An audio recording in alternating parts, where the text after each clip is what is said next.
Hey everyone, my name is Jonathan Morse, and I'll be speaking to you a little about police brutality in regards to minorities and how we use social media and technology to fight against it.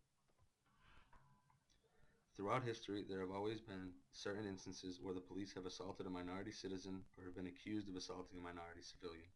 From Bloody Sunday on the Edmund Pettus Bridge to the more recent justifiable homicides of Michael Brown and Eric Garner, police violence is not a new age issue by any means.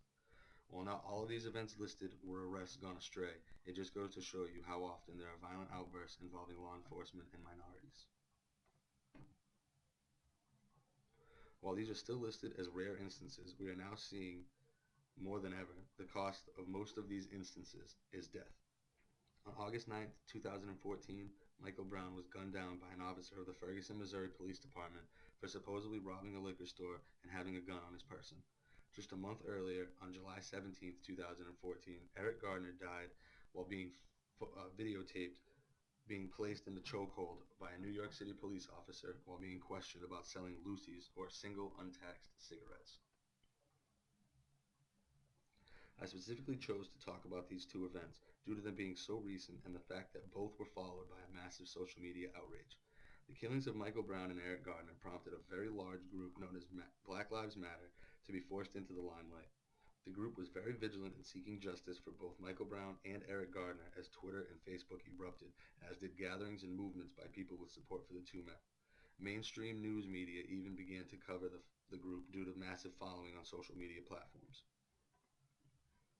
The following video is a response from Ferguson, Missouri following Darren Wilson being found not guilty in the homicide of Michael Brown. The LA riots in 1992 were formed when the four officers involved were also not found guilty in the Rodney King beatings. The riots and looting that raged on for what seemed to be months after the Freddie Gray murder case was our generation's LA riots in Baltimore, Maryland. Ferguson, Missouri standoff with police became more and more violent as the days passed.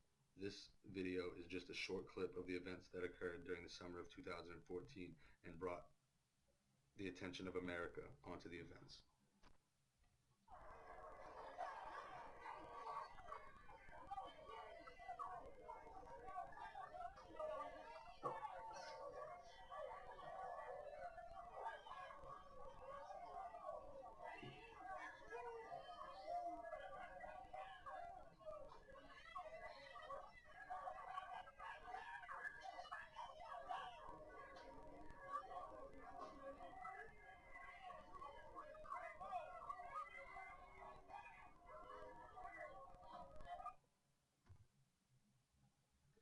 Just like the public, the government is also taking various steps to try to rid the nation of these horrible occurrences.